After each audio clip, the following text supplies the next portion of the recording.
પ્રતિબિંબની પાર પ્રકરણ 2. પૂનામાં એક શોપિંગ સેન્ટર માટેનો પ્રોજેક્ટ અમને મળ્યો હતો. એ કામની જવાબદારી માધવીને માથે હતી, એટલે જ તે પૂના ગઈ હતી અને એક અઠવાડિયું રોકાવાની હતી. માધવી પૂના હતી એટલે કદાચ એ પૂના ગયો હોય, પણ એ પૂના ગયો હોય તો પણ કયા વગર શું કામ જાય? કદાચ મારાથી છાનામાના જવાનું તેણે વિચાર્યું હશે. શંકાનો કીડો મારા મગજમાં સળવળવા માંડ્યો હતો. માણસનું મન સાચે જ તદ્દન વિચિત્ર હોય છે. વિજય અને માધવી કેટલા નજીક હતા તેની મને ખબર હતી. તેમ છતાં માધવી કે વિજય મને છેતરીને પ્રેમ સંબંધ ધરાવે છે તેવો વિચાર માત્ર ઘૃણાસ્પદ હતો. તોય મારા મનમાં એવો વિચાર સ્ફુરેલો અને હું એ જ વિચારથી શરમાયો હતો. એટલું જ નહીં, એવો વિચાર મને આવ્યો જ કેમ તેવો પસ્તાવો પણ મને થતો હતો. ગમે તેમ મેં માધવીને પૂના ફોન જોડ્યો હતો. શું વાત કરે છે કેતન? માધવીએ કંઈક આઘાતથી પૂછ્યું હતું. વળી અઠવાડિયે વરસાદ પણ ખૂબ જ વરસ્યો હતો. યસ માધવી, આજે બુધવાર થયો. એ ગયા શુક્રવારનો નીકળ્યો છે. તેના કોઈ સમાચાર નથી. ગાડી પણ લીધા વગર ગયો છે. અમથો કહેતો હતો કે તેની પાસે સુટકેસ હતી કે નહીં તેની ખબર નથી, પણ તે કેમેરા બેગ લઈને નીકળ્યો છે. Camera bag? માધવીએ પ્રશ્ન કર્યો. તો ચોક્કસ ક્યાંક ફોટા લેવા ઉપડ્યો હશે. તું દમણ તપાસ કરાવ. દમણ? મુનશી સાહેબને ત્યાં. એ દમણ જવાનું કહેતો હતો. ઓકે, તારું કામ કેમ ચાલે છે? લગભગ બધું એપ્રૂવ થયું છે. ફક્ત લોન્જની રામાયણ છે, પણ હું તેમને સમજાવી શકીશ, માધવીએ કહ્યું.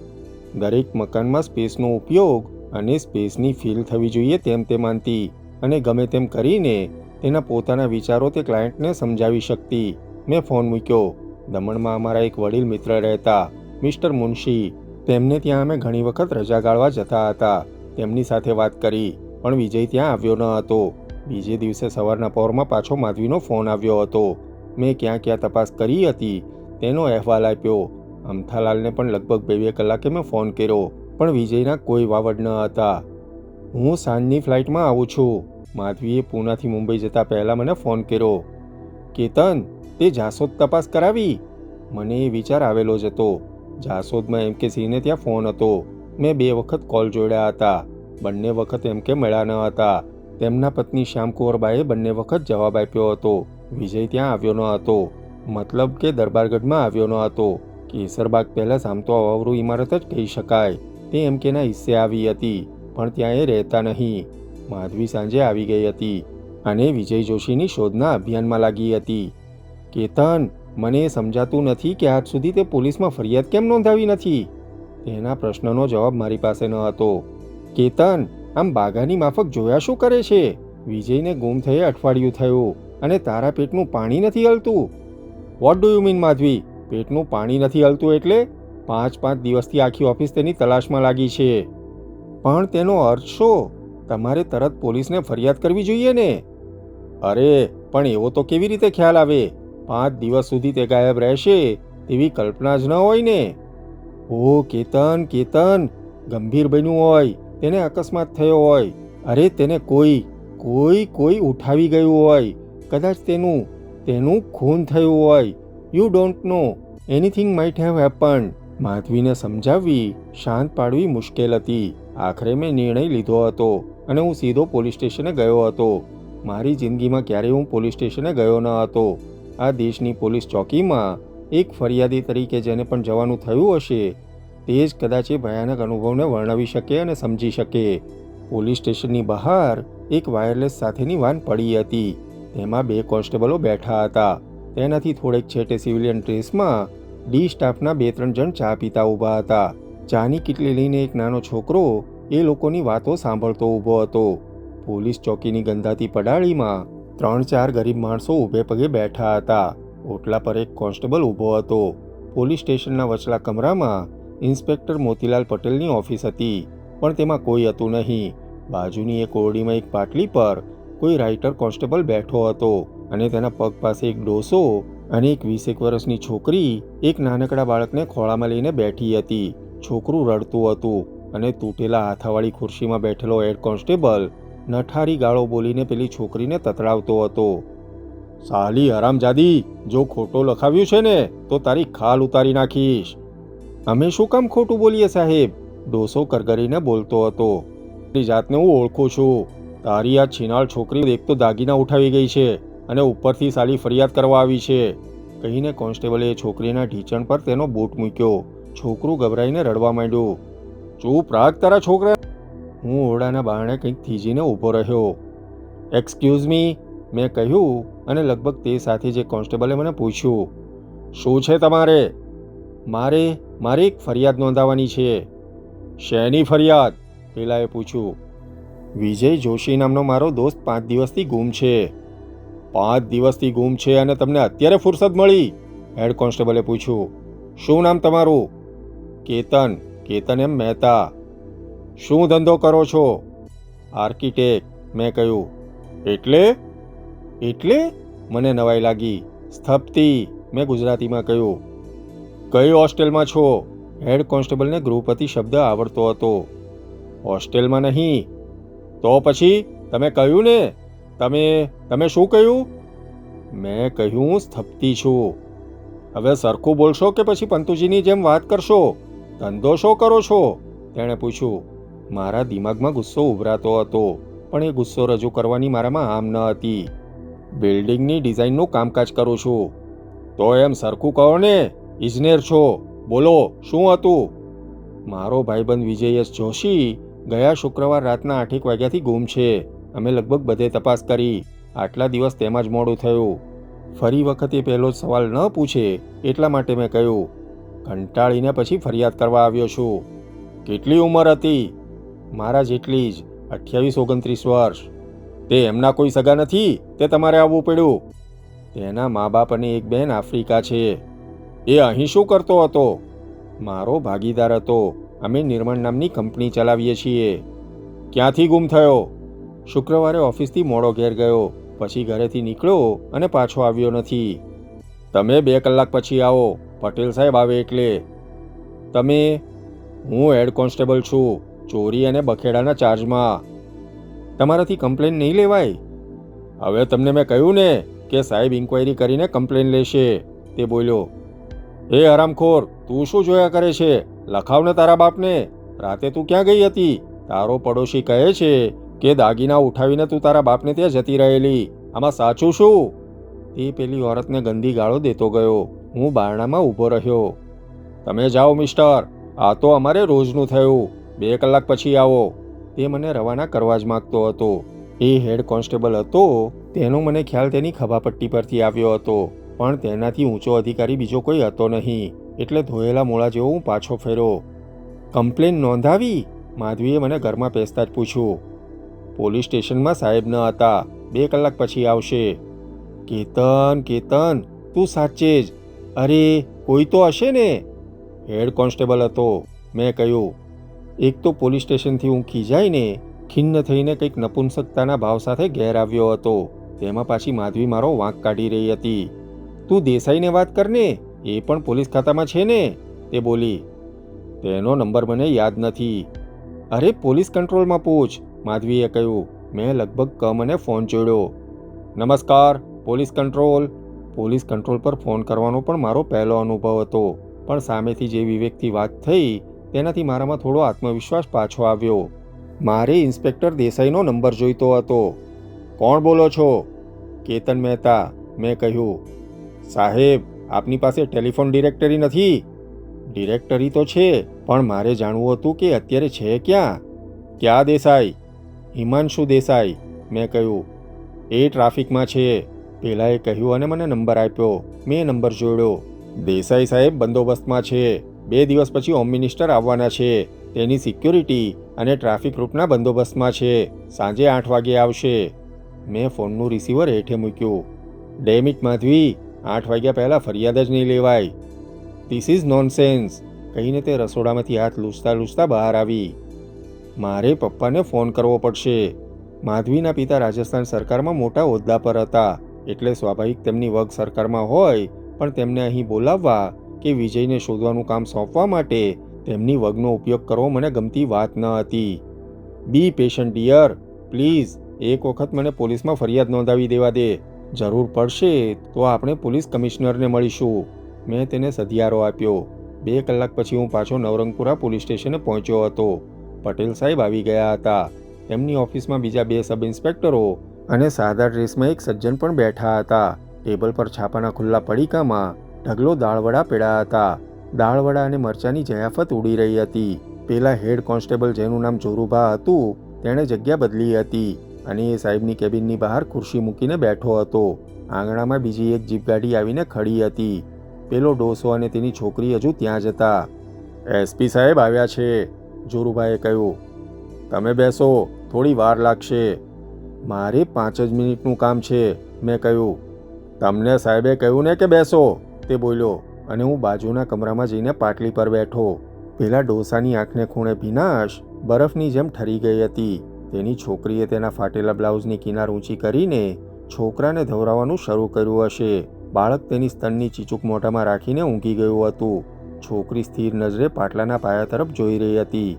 તેની ફરિયાદમાં શું હતું તેની મને ખબર ન હતી, પણ તેની આંખો અને ચહેરાના ભાવોથી નિસહાયતા પ્રગટતી હતી. મેં 15 મિનિટ રાહ જોઈ હતી. એ ડોસાની આંખોને ખૂણે થીજેલા આંસુ, એ છોકરીની આંખોમાં છવાયેલી નિસહાયતા, તેના ફાટેલા કપડાં અને પોલીસ સ્ટેશનમાં અનંત આનંદથી માના સ્તનનું પાન કરતું ઊંઘતું બાળક. એ દ્રશ્ય જોઈને મારા મનમાં કશીક ખિન્નતા, કશોક આક્રોશ ઉઠતો હતો. હું કમરાની બહાર આવ્યો. વરંડાને કઠેડે ઊભો રહ્યો. સાહેબની કેબિનમાં ઉજાણી થઈ રહી હતી. હસાહસ ચાલતી હતી. કેબિનની બહાર બેઠેલો જોરુભા થોડીવારે ઊભો થયો અને વાયરલેસ વાન પાસે ગયો. મેં તક ઝડપી અને હું પટેલ સાહેબની કેબિનમાં એક્સક્યુઝ મી કહીને ઘૂસ્યો. વાર્તાલાપમાં, હાસ્યમાં, દાળવડાની મિજબાનીમાં ભંગ પડ્યો. પટેલ મારી સામે જાણે કરફોડ્યો હોઉં તેમ જોઈ રહ્યો. ઘડીભર મને લાગ્યું કે જાણે મેં જ ગુનો કર્યો હોય. યસ, આખરે અડધી મિનિટ બાદ પટેલ સાહેબે તેમના હાથમાં ઉઠાવેલું દાળવડું મોઢામાં મૂકવાને બદલે ત્યાં પથરાયેલા છાપા પર મૂક્યું. મારી સામે ભારે કંટાળાથી જોયું અને ઉદ્ગાર કાઢ્યો. બોલો. મારો દોસ્ત વિજય જોશી છેલ્લા કેટલાક દિવસથી ગુમ છે. અમે ખૂબ તપાસ કરી પણ મળતો નથી, એટલે મારે ફરિયાદ. મેં હજુ કહેવાનું પૂરું ન કર્યું તે પહેલાં પટેલે માથું ધૂણાવ્યું અને એસપી સાહેબ સામે જોઈને કહ્યું. હવે બોલો સાહેબ, લોકો કહે છે કે અહીં જલસા છે. આજે 4 કલાકથી આપણે સાથે છીએ. સાલો જમવાનો સમય મળ્યો નથી. તેના કરતાં હું બાલાસિનોરમાં તદ્દન કમ્ફર્ટેબલ હતો. સાલી ઝંઝટ જ નહીં અને સાલું આખું ગામ થથરે. અહીં તો સાલો પેથાભાઈ ને અમથાભાઈ દાદાગીરી કરી જાય. સાલા ભણેલા લોકો જ આપણી પત્તર રગડે. એ તો સારું છે કે આપ અમારા બોસ છો, એટલે થોડી રાહત છે. મારા અસ્તિત્વની નોંધ લીધા વગર પટેલ સાહેબે તેના એસપી સાથે વાત કરવાની ચાલુ રાખી. મેં હળવેથી ખોંખારો ખાધો. તમે બેસો થોડી વાર, હું તમને બોલાવું છું, તેમણે મને કહ્યું. હું બહાર મૂકાયેલી પાટલી પર જઈને બેઠો. અંદર અડધો કલાક મહેફિલ ચાલતી રહી. દાળવડા ખવાયા, ઠંડા પીણા પીવાયા. આખરે એસપી સાહેબ બહાર નીકળ્યા. પાછળ પટેલ નીકળ્યા. સબ ઇન્સ્પેક્ટર સોલંકી નીકળ્યા. બહાર ઊભેલા જોરુભાઈએ સલામ ઠોકી. એસપીને વળાવવામાં આવ્યા. મારું કામ હજુ થયું નથી પટેલ. સીઝરે આજે ખાધું નથી. મને સમજાતું નથી કે તમારો માણસ ક્યાં ફરે છે. જતાં જતાં એસપી સાહેબ બોલ્યા હતા. આજે ડૉક્ટર આવી જશે સાહેબ, મેં કહેવરાવ્યું જ છે, નહીં તો હું જાતે આવી જઈશ. આજ સાંજ સુધીમાં એ કામ નહીં થાય તો મારા મિસિસ બગડશે. 2 દિવસથી સીઝર તેને જંપવા દેતો નથી. તમે બેફિકર રહો સાહેબ, સીઝરને બેસ્ટ ટ્રીટમેન્ટ મળી જશે, પટેલે કહ્યું અને એસપીને તેની ગાડી સુધી વળાવી આવ્યા. ગાડી ઉપડી અને તે પાછા આવ્યા ત્યારે તેમનું માથું ફરેલું હતું. તેમના મોઢામાંથી બેફામ ગાળો નીકળતી હતી. સોલંકી, સાલું આટલું કામ થતું નથી. બધા કરો છો શું?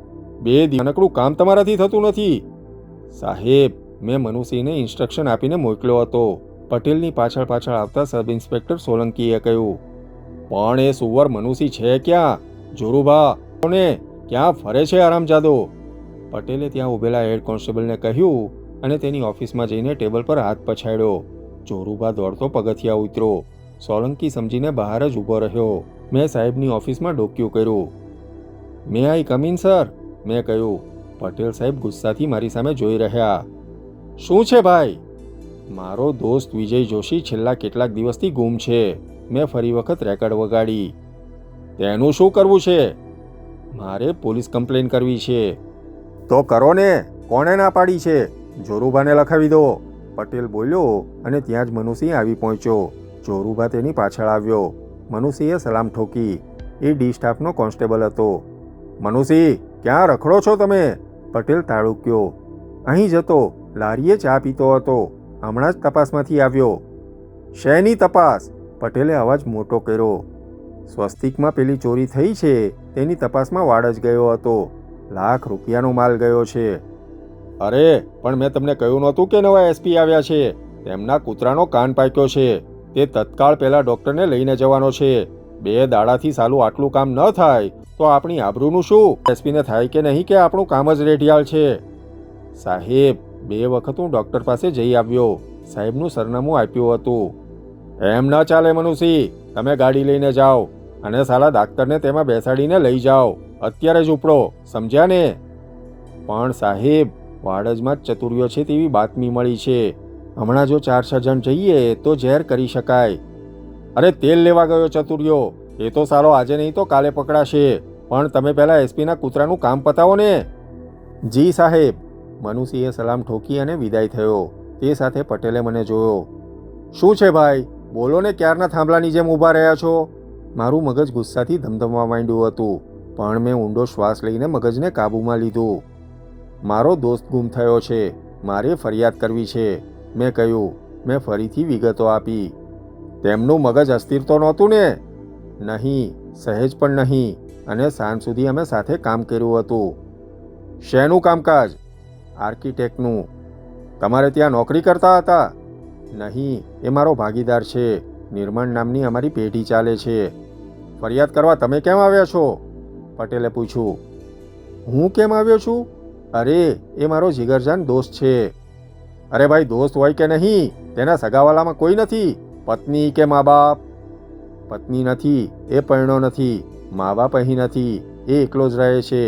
કોમર્સ કોલેજ પાછળ તેનું પોતાનું મકાન છે. સાથે નોકર રહે છે. નોકરનું શું કહેવું છે? તેણે પૂછ્યું. અને મેં અમથાલાલે જે વિગતો આપી હતી તે કહી. કેમેરાની બેગ તેણે લીધી તે અમથાલાલે જોયું હતું. કેમેરાની બેગ લઈને? એટલે ક્યાંક ફોટા પાડવા જવાનું હતું? એ ફોટા પાડવાનું કામ કરે છે?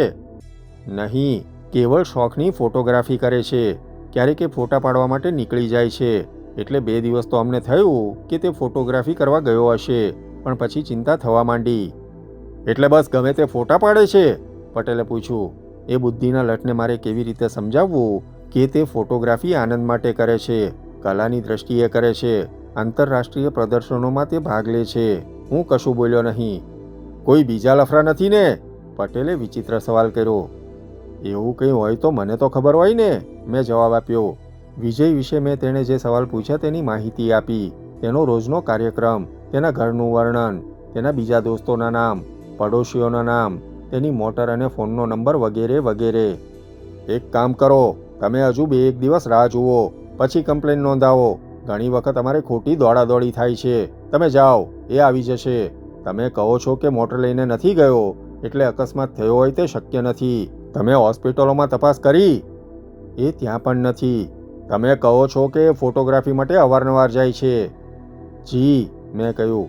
એ ભણેલો આદમી છે, સારી આવક છે, કોઈ દુશ્મન નથી, વળી એકલો છે. આવા લોકોને જવાબદારીનો ખાસ ખ્યાલ ન પણ હોય. બૈરા છોકરા હોય તો ચિંતા થાય. તમે ફિકર ન કરો, 2-1 દિવસમાં આવી જશે. ના આવે તો મળજો.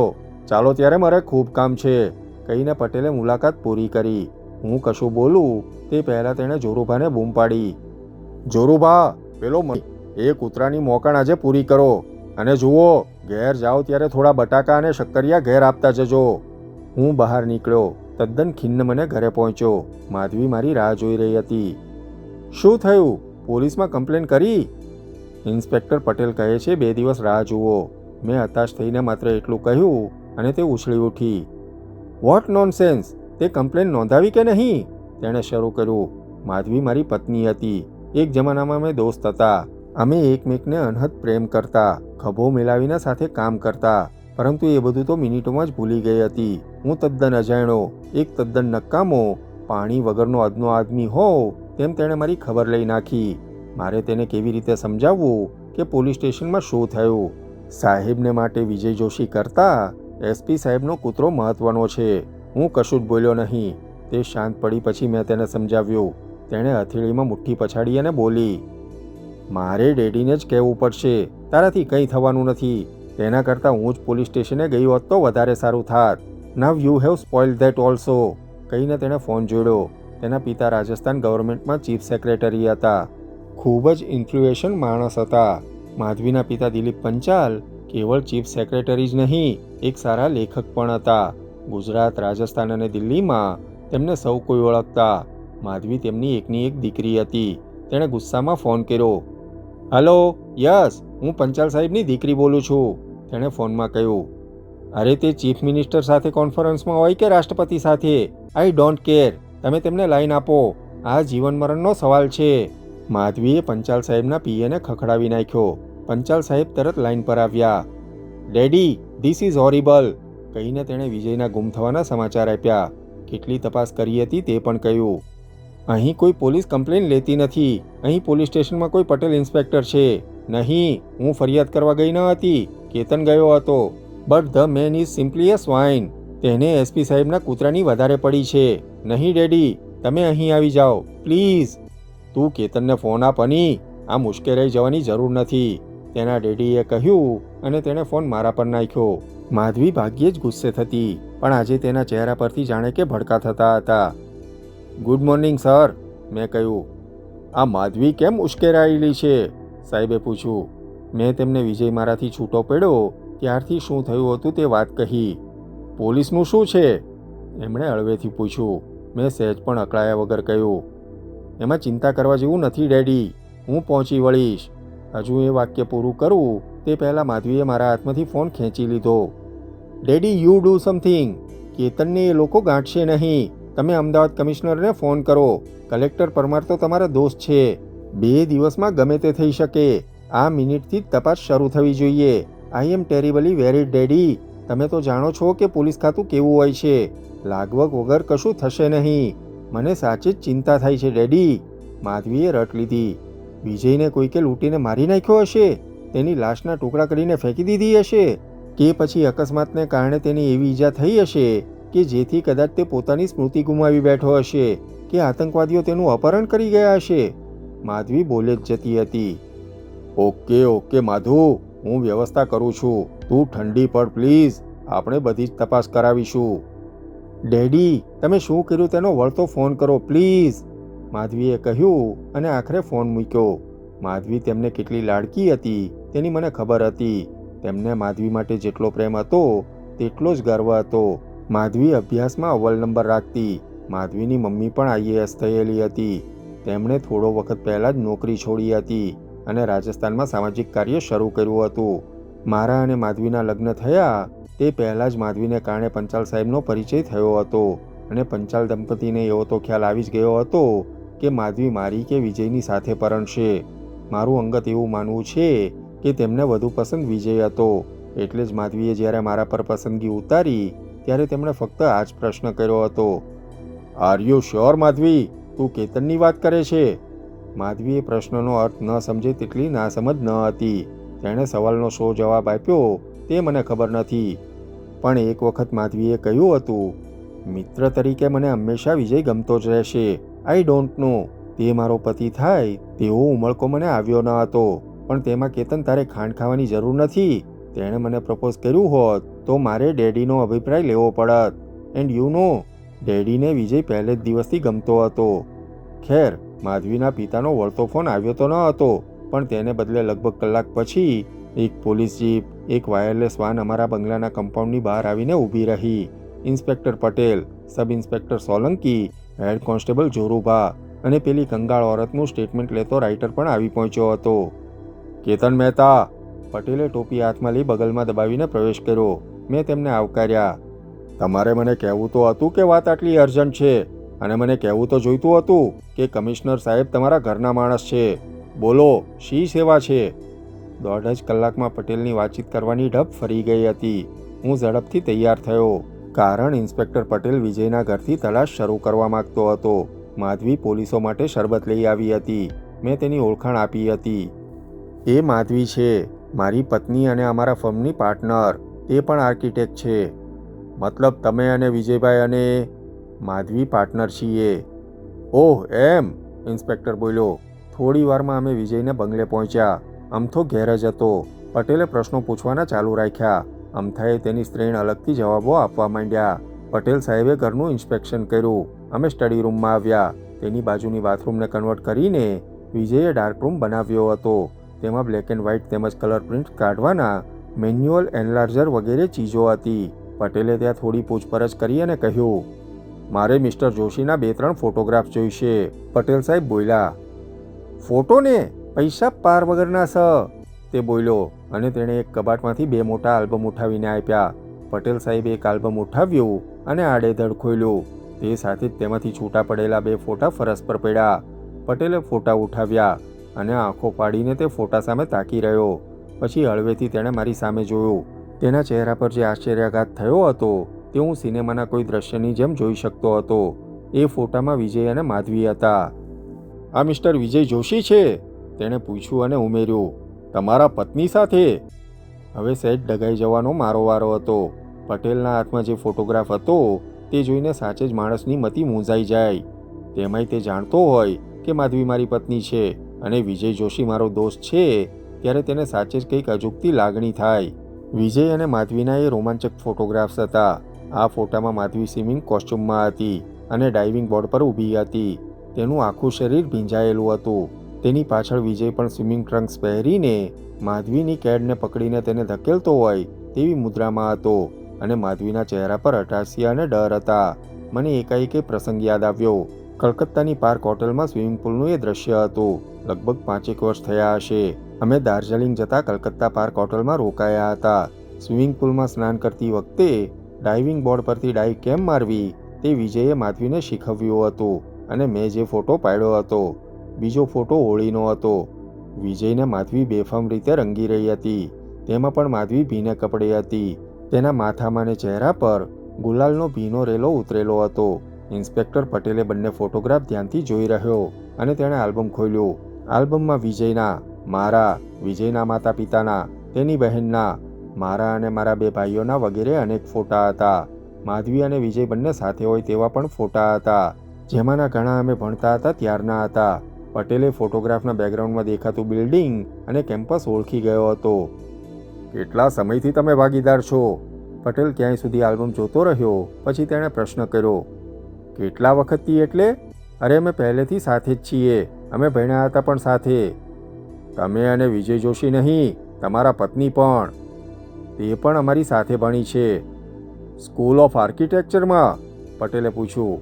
ફોટાઓમાંથી કેટલાક કેમ્પસના ફોટોગ્રાફ હતા અને પટેલ આ જ વિસ્તારમાં ઇન્સ્પેક્ટર હતો એટલે સહેજે તેને ખ્યાલ આવ્યો હતો. જી, મને થયું જ, તે બોલ્યો. તો તમારા પ્રેમ લગ્ન હશે? જી, મને તેનો સવાલ ગમ્યો નહીં. અને વિજય જોશી, એ તમારા પત્નીના સગા થાય? તેણે પૂછ્યું. નહીં, મેં કહ્યું ને અમે સાથે ભણેલા. માધવી દિલીપભાઈ પંચાલની દીકરી થાય. મેં માધવીના પિતાનું નામ ખાસ હેતુપૂર્વક લીધું. એ ચીફ સેક્રેટરી છે, ગવર્મેન્ટ ઓફ રાજસ્થાન. શું વાત કરો છો સાહેબ? મને ખબર નહીં. બાકી મને થતું તો હતું કે કમિશનર સાહેબને વિજય જોશીમાં કેમ રસ પડ્યો. પટેલ અઠંગ આદમી હતો, ચાલાક અને રંગબદલું અને ભીતરથી બદમાશ. તમારા પત્નીએ જ પંચાલ સાહેબને કહ્યું હશે. વિજયની તપાસ અમે રાજસ્થાનમાં ઘણી જગ્યાએ કરાવી હતી. થાકીને જ હું તમારા પોલીસ સ્ટેશને આવ્યો હતો, પણ તમે બિઝી હતા. મેં હળવેથી કહ્યું, નવા એસપી આવ્યા છે એટલે તમને હજુ. હું સમજી શકું છું, મેં કહ્યું. આટલા ઓછા સમયમાં કમિશનર સાહેબ નારાજ થાય તે અમને પોસાય નહીં ને મિસ્ટર મહેતા? હવે તે ગાળો બોલ્યા વગર વાતો કરતો હતો, પણ તેનું ધ્યાન ફોટાઓમાં હતું. વિજયના એકલાના 3 ફોટા, માધવી સાથેના 2 ફોટા અને વિજયના માતા પિતાના ફોટા તેણે જુદા કર્યા. જોરુબા, એક પરબેડિયામાં આ ફોટા મૂકી દો, તેણે હેડ કોન્સ્ટેબલને સૂચના આપી. આમાં તમારા ફોટા ઘણા ઓછા છે, કહીને તેણે માધવી સાથે મારો પણ એક ફોટોગ્રાફ આલ્બમમાંથી અલગ કર્યો. કારણ કે આમાંના ઘણા બધા ફોટા મેં પાડ્યા છે એટલે હું તેમાં ન હોઉં ને. ઓહ, એ ખરી વાત. પણ તમે કહ્યું કે ફોટોગ્રાફી વિજય જોશી કરતા હતા. તેણે મારા પણ ફોટા પાડ્યા છે, મારા અને માધવીના, પણ તે મારે ઘેર છે, મેં કહ્યું. એ પટેલનો બચ્ચો મનમાં શું વિચારતો હતો તેનો મને ખ્યાલ આવતો હતો. તે દિવસે અમે છૂટા પડ્યા અને બીજે દિવસે ટીવી પર વિજયની તસવીર રજૂ કરવામાં આવી. પોલીસ કમિશનર જાતે અમને મળવા આવી ગયા. મને અને માધવી બંનેને કંઈક આશ્વાસન પણ આપ્યું. અમારાથી બનતું બધું જ અમે કરીશું, કહીને તેણે માધવીના પિતાના ભરપેટ વખાણ કર્યા. તપાસ શરૂ થઈ તેમ આખા અમદાવાદમાં પણ હોવા થઈ. વિજયના ગુમ થવાના સમાચારે થોડી હલચલ મચાવી દીધી. ઘણા લોકોના ફોન આવતા રહ્યા. એકની એક વાત અમારે 1000 વખત રિપીટ કરવી પડી હતી.